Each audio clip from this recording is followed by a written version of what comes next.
Good morning. So I must tell you that I have been attending a lot of agri-tech conferences for last 10-15 years now. Probably this is the first one which is at the farm. And thanks to Vilas ji, Sandeep, entire team for hosting us. It's a wonderful location, and even rain gods have been very kind. So I think we should do more of such events, which is in the middle of the farm and with farmers at the audience. I think nothing better than that. So let's get started with the first panel. Vilas ji already talked about the Sahyadri journey. Vilas ji, whenever I go for any discussion on FPO, Sahyadri is one name which everyone talks about, right? And you are an inspiration not just for FPOs, but a lot of agri-tech entrepreneurs, right? And now we are calling Nasik the Silicon Valley. I think you also have a role to play as Y Combinator of sorts, if I can say so, nurturing a lot of agri-tech startups.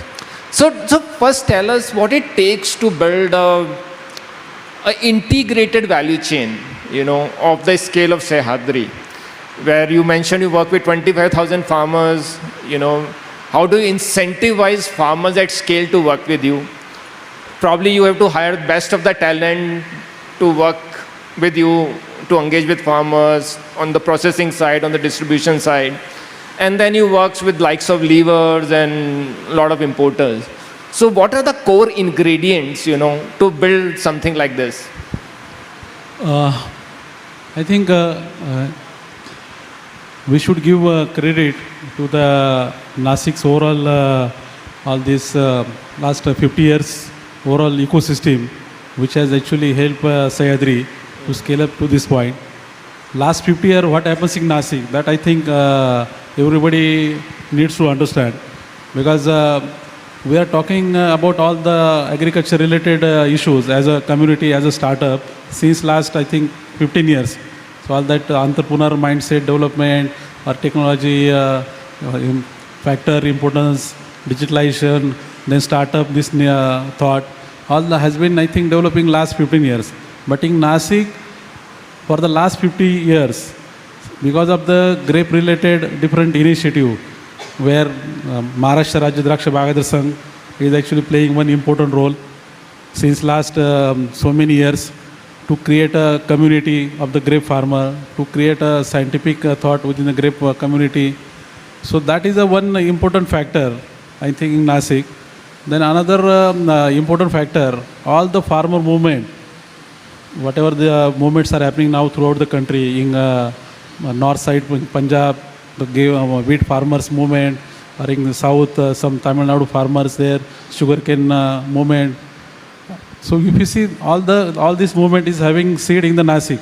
In 1980, Sharad Joshi, a great farmer leader, has started first farmer movement, or the first farmer protest happened in Nasik in 1980, when that time the national highway was blocked for 4 days by the farmer. Almost 5 lakh plus farmers were on the road against the onion price cash issue, and also for the sugarcane price issue. And from 1980, all these farmer issues has came up on the national level and also on the global front, because of the from the farmer side initiative. So during that period, that movement was mainly against the government related policies. But after 1992, Sharad Joshi has also realized that government policy is the one factor, but along with that there are so many factors which are connected with the farmer situation. And so he demanded technology freedom and market freedom for the farmer community. We want freedom to explore, to experiment, and also to create our own ecosystem. So that was this Sharad Joshi Shatkari Sanghana's their main demand. And actually that created some base for the Nasik for developing the grape related different market related initiatives, and also some technology related initiatives. Dr. Dabholkar is one another name. Most of the people are not aware about his name, Dr. Sripad Dabholkar. He was actually a mathematician, but then he took a serious interest in oral agriculture. And his thought was that lot of issues in agriculture can be solved by with the proper understanding of the nature, where how the nature is behaving, what are the biology, what is the chemistry, physics behind the agriculture. And for that, farmer need to do experiment. And if that experiment they are doing in a group, so then they can solve their own problems. So that scientific mindset, this professional mindset has been developing in Nasik since last 50 years. So a lot of experiment happens in Nasik around grapes and also other horticulture crops. And in that market development, like the Europe market, if you see who has developed this market, it is not any corporate's initiative, not a government's initiative, not some any professional initiative. It was actually a farmer's initiative. Dr. Bharat Agri was a small farmer from Nasik. He first time went to London to sell his grapes, just to with the aspiration that he can get better price in London compared to Nasik or compared to any domestic market. So that was a seed, just to develop a global market for grapes. So from all these basic, I think, different initiatives, then this environment has been building Nasik to think professionally, to think with technical angle, to think scientifically. And on above that, then when we started building the Sahyadri ecosystem in 2004, with this all background and also with personal experiences, where I spent almost my 8 years as a full-time farmer. And I experienced what are the challenges on farm on personal level. And actually that gave better insight where we need to focus, where is actually the core issues, and where actually will create a difference for the as a farmer. So all that different initiatives on the market side, on the post-service side, on the farm side, efficiency improvement compared to our competitor, plus then for that need-based solutions. All this thought has been developed because of the personal experience and also with all this background, and that gave right direction to the Sahyadri. So I think this is actually all these things need to understand by the other people who want to understand agriculture problem and also want to solve the issues. So I think grape is a one case, or milk is a one case where we have solved such problem.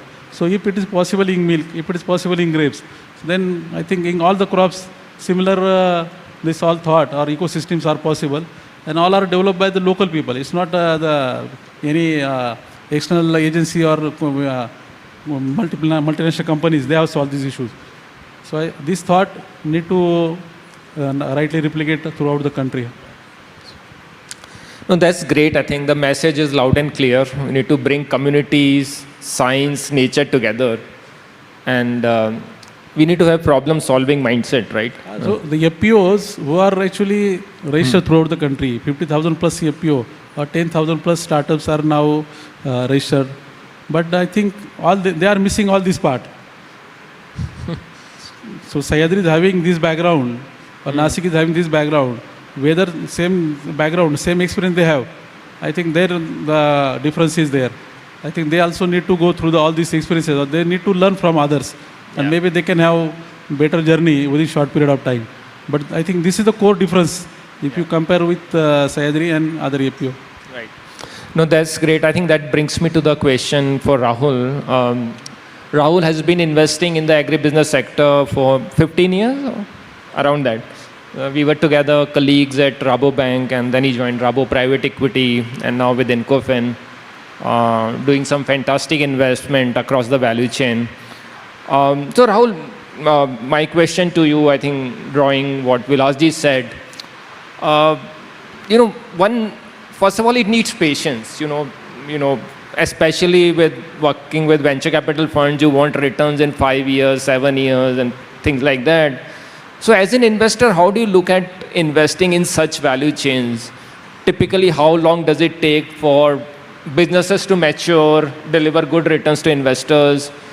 And there's also an element, of course, you have to become scalable and profitable, but at the same time, you have to drive impact, right? I think Incofin also has a strong impact thesis. So how do you bring all these elements together as an investor? Yeah, thanks, Amin. Firstly, great to be here in Nasik. The weather's great as well. Few things to unbundle there, Hemen. First, on the time horizon, and then, how do we look at businesses in entirety and looking at both impact as well as, commercial return. So the easier question first, which is on timing. What that does is that given that we have a certain fund mandate, we would invest basis that mandate that we would need to divest our investments within that time frame. And then there are other funds and other fund products who have a different type of a time horizon.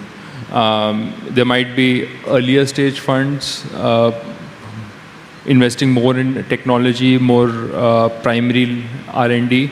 They might have longer investment horizons. So we would obviously need to use that as one of our filtering criteria, that we would be able to create value and the outcomes that we look for within the period of our stated investment. That being said, there are now also more avenues coming up for investors to divest their stakes through later stage funds, which did not exist till a few years back. So the funding ecosystem is also becoming more mature. To your second point of how we look at both the dimensions of impact as well as return, I think the key aspect there is intentionality. That we have to know that, what are the outcomes of our investment, not just in terms of financial returns. The precursor to that investment philosophy was ESG investing, which a lot of us would have read in the press is becoming fairly mainstream in the listed space also. That is primarily a do no harm philosophy. So we would not invest in certain things which are harmful for the environment or follow certain practices which might not be good for society, such as investing in gambling or child labor and the like. But impact investing means that you are trying to actually firstly measure the externalities generated by your investment, but then also try to work with companies and managements who have that vision to deliver something positive to the economy and the society. So it starts with creating a plan along with management in terms of the outcomes that we're looking to deliver, and then it's a balancing act. So across the paradigm of commercial capital and philanthropic capital, there are a number of different operators. Some may be completely grant-based, some may be impact-first, in which they would tackle more challenging problems and would therefore be willing to sacrifice commercial return. And there will be the more mainstream impact investors who would try to balance the two. Right. But is there a trade-off sometime between impact returns and commercial returns? As an investor, do you need to make those kind of trade-offs? Is it mandate? Is it given, or one can do both? So, if you just look at it from a mathematical standpoint, you are looking at a smaller subset of a broader ecosystem. So as soon as you go to a smaller subset, by definition, you are looking at a constraint. So you're not optimizing for return, nor are you optimizing for impact. You are delivering what is your fund mandate, which is to deliver a certain benchmark financial return with certain social outcomes. Great. Vilasji, one question which is often asked, are Indian farmers ready to adopt technology? I don't think there's any dearth of technology. I'm sure you must have seen and, of course, taken those to the farmers. What it takes to convince a farmer, let's say, why should he put a weather station? Why should he put a drip irrigation? Why should he put an IoT device in the field? How farmer is thinking about it? Because there's an expense, there's an upfront cost. And sometimes returns are not very easy to explain. It may come, it may not come. So what is your experience working with farmers? See, I think everybody now understand that farming is a business. It's not a social activity. It's a commercial activity. As an entrepreneur, whatever the investment I am doing, whatever the hard work I am doing, against that I am expecting some return. So it's a basic thought. So any solution, whether it is any technology solution, any commercial solution, how that is actually creating value for me. So that's a basic, I think, thought in every farmer's mind. So as a lot of companies, agri input company, technology companies, when they are pitching to the farmer, they are saying that because of my technology, my solution, you will have this benefit. Somebody is selling pesticides, somebody is selling fertilizer, somebody is selling some biostimulant, somebody is selling some hardware, drip, whatever things are they saying. They are saying that because of my solution, you will have this much value, which is not true. Actually, the real value if farmer is getting, that is because of the multiple, all these different solutions integrated one point some difference. So like market related to on the back end different all these things are interconnected. If I am using drip, because of that drip my water saving is happening. But against that, if I am getting better quality, and better quality is giving me better premium, so then that is actually motivation to use the drip. That is the motivation to use some automation system. That is the motivation for getting some good soluble fertilizer solution, which is actually improving quality and also improving the productivity. And that is actually giving me better value. So all are interconnected. In horticulture, specifically if you see, grape farmers are more all such solution, then they are giving good response to all solutions, because in grape that all these things are interconnected. If you are improving quality, your price is also improving. That is not happening in other crops. If suppose a wheat farmer, rice farmer, or sugarcane farmer, if they are using any such technology, so what is the actual difference they are getting in their overall revenue? So that's I think one bottleneck in a lot of crops, where quality is not connected with the better marketing.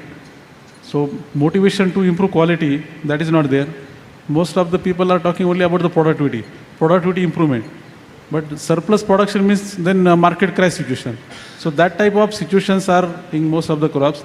So I think that's the main reason where farmers are not that much supported to the lot of technology in other crops. And in such crops where market is connected with all your all farm level different interventions, so then the situation is different. It's a commercial decision, but for that the ecosystem need to be there, which is actually creating a difference with all different all such initiatives. And also tell us, how is farmer willing to wait, because he would like to see the economic benefits in the very first season itself, right? So do you think farmers can invest with a 1 year, 2 year time frame? Is that a obviously, if I am giving some example, drip is a well-known example, but the main example in Nasik is electrostatic sprayer. Electrostatic sprayer is a costly technology. One electrostatic sprayer cost is almost 20 lakh rupees, minimum 20 lakh rupees, to now it is almost 30 lakh rupees.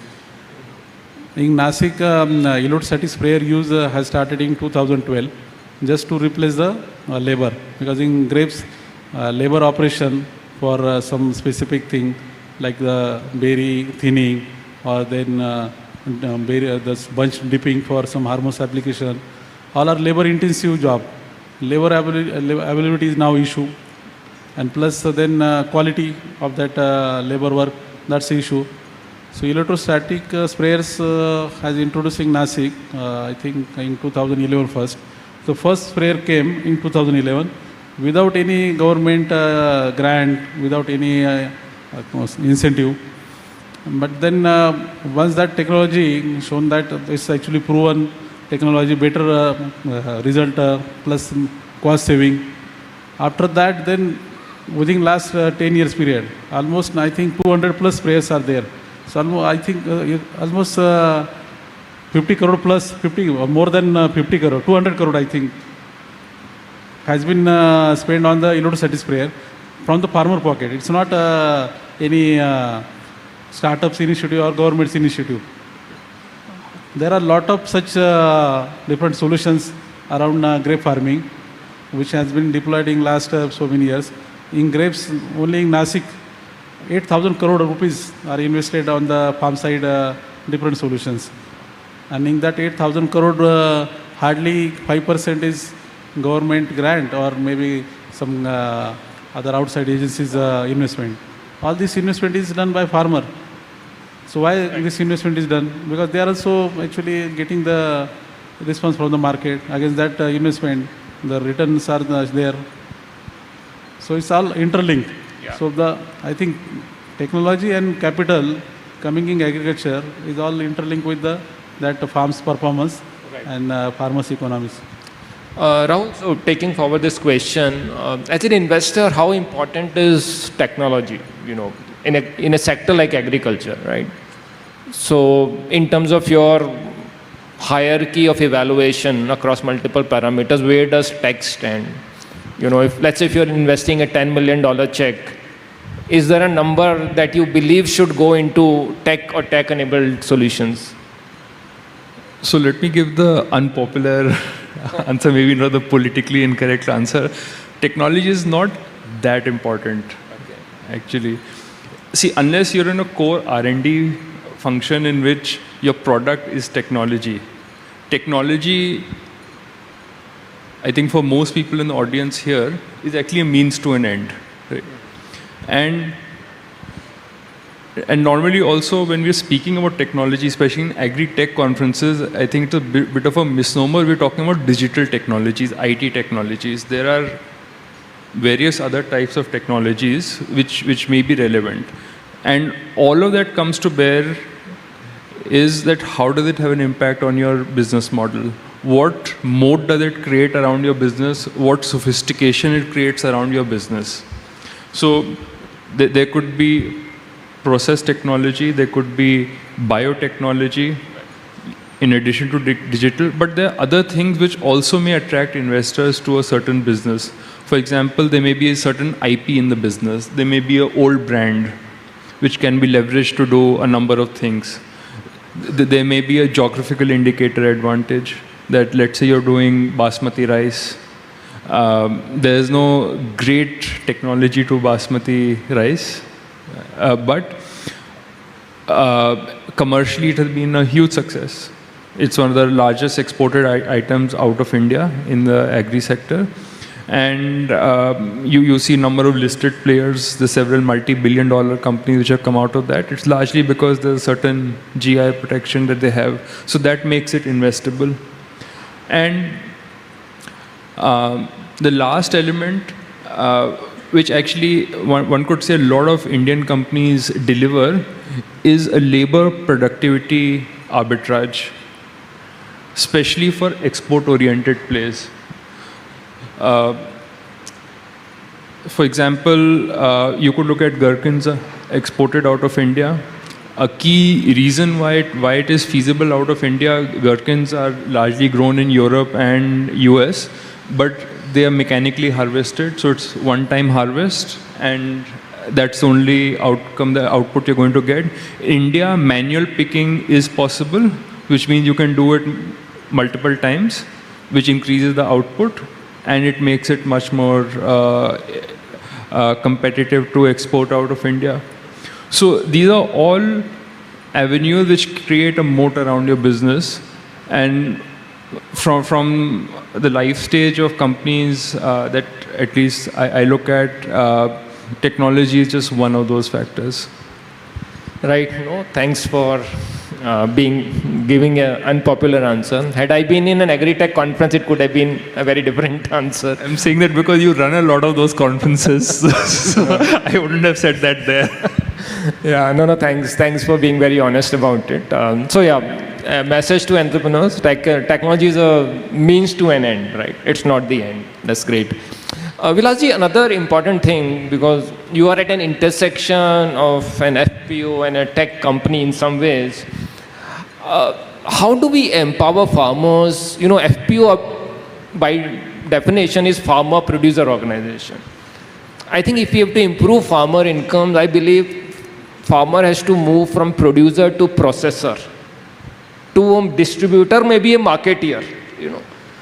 How do you see that happening? Of course, today Sahyadri is doing that job by bringing together all these farmers, but we need thousands of Sahyadris to actually address millions of farmers, right? So do you see, opportunity for, let's say, some farm level asset creation, farm level processing, and then some umbrella brand being created by farmers? Is that the future? Obviously, as everybody knows, Amul story need to replicate in every crop. In Amul, everybody knows that out of 100 rupees paid by consumer, 80 rupees are going in the farmer's hand. Because farmer is controlling the complete ecosystem. He is a producer and he is also part of the processing activity. He is also part of all the distribution activity, and also he is owning the brand in different structure. Maybe farmer is not directly shareholder in the brand company, but he is a shareholder in the cooperative. Then cooperative is a shareholder in the union. Unions are shareholder in the marketing federation. But whatever the structure you are creating, but how farmer is becoming the part of the complete value chain, and how much value he is actually bringing to at the bottom level with that participation. Currently, everybody is working in silo. Farmer is having focus just on the raw material production, but nobody is consuming raw material as it is. No consumer is consuming wheat as it is. Wheat is converted into flour, flour is converted into roti, or same thing is happening in oil, same thing is happening with the pulses, same thing is happening with sugar cane, same thing is happening with cotton, same thing is happening with the horticulture. How much we are consuming as it is in raw form. Everything is actually converted in different form. So that form, there also we need to be present. So and it's not possible on individual level. It's not possible on individual level that I am growing wheat and I am converting it into flour and then I am selling with the end consumer with our brand. It's never possible because you cannot compete on small scale in the front end activity, on processing, supply chain, marketing activity. There you need a collective state. So as a farmer, if you want to become a profitable venture, you have to be a part of the value chain. And for that, you have to become a part of the collective. There is no other solution. So all these things need to be understood by the farmer as a member of the organization and the FPO leader. They also need to understand that the FPO is there to create all these states. If they are just having presence for input related activity or some training related activity, basic activity, so that is not going to create any impact. They have to create complete value chain. They have to control the value chain. It's not possible with their own initiative. Collaboration is must. So collaboration with like-minded stakeholder, whether technology partner or investors or any other expertise. But that thought need to be there, that ecosystem creation, complete end-to-end ecosystem, and in that farmer ownership, that is important. Otherwise, now a lot of big players are coming in food processing business. Lot of new investments are announced since last, within 1 month, we have seen big announcement like 40,000 crore investment by Reliance, 26,000 crore investment by all the Coca-Cola, all the bottlers. There are so many things are happening. But in that farmer, if he is not become a part, obviously that value is not will not come to the farmer. Now it is the FPOs, their thought, their actually vision, how they can create this ecosystem, how they own ecosystem. I think there only we'll see the difference. So replicating Amul story, maybe in different form. It's not Amul's is now almost 75-year journey. We don't need to replicate the same model. The model can be a different. Yeah. But I think value chain creation and becoming part of the complete different aspect of the value chain, that's the main challenge and also main focus. Yeah, no, absolutely. I think, and if I remember, Amul, the 36 lakh farmers who are associated with Amul. So clearly there is a precedence, and you're right, it need not take another 50 years to replicate Amul. Another example I can think of is Fonterra in New Zealand, which is 3% of New Zealand GDP, all controlled by farmers. We work for Rabobank, which is owned by farmer cooperatives, by the way. So absolutely spot on. Rahul, I think we are into last 1 minute of the discussion, but I think one question I want to ask you is the whole issue about climate now. I think we are witness to some really abrupt climate changes, disruptions, if I can say so. As an investor, how do you see climate as a risk to some of the investment that you make, and are there any ways to mitigate those climate risks? Yeah, no, certainly in this sector, climate is really high on, the risk framework. And we have to, work with each of our companies to figure out what would be a way to best navigate that. And what I see is that companies themselves have come to that realization that it is not something that is to be done, for the good of society, or it's a CSR initiative. This is how climate was looked at initially, and people were normally looking at it as a form of mitigation, that, what can we do to become a greener company. But now the entire narrative, especially the way the weather patterns have shifted, people really see it as a core business risk. And therefore, board conversations around climate have increased in a significant way, and people are now taking a much more holistic, stakeholder-based approach towards climate. That what is it that will make our stakeholders, which in, let's say, processing type of a setup would typically be farmers who would be supplying to a processing unit. How do we make them more adaptive to climate change? How do we make them more resilient to changes, shocks which come once in a while? And those investments are also being made now. So I think we're in a process of transition. And in this process, a lot of things will happen, including a lot of tech-based interventions. So again, a use case, a means to an end, a technology, and especially climate-based technology. You are seeing a number of those deployments, coming through to manage risk. Great.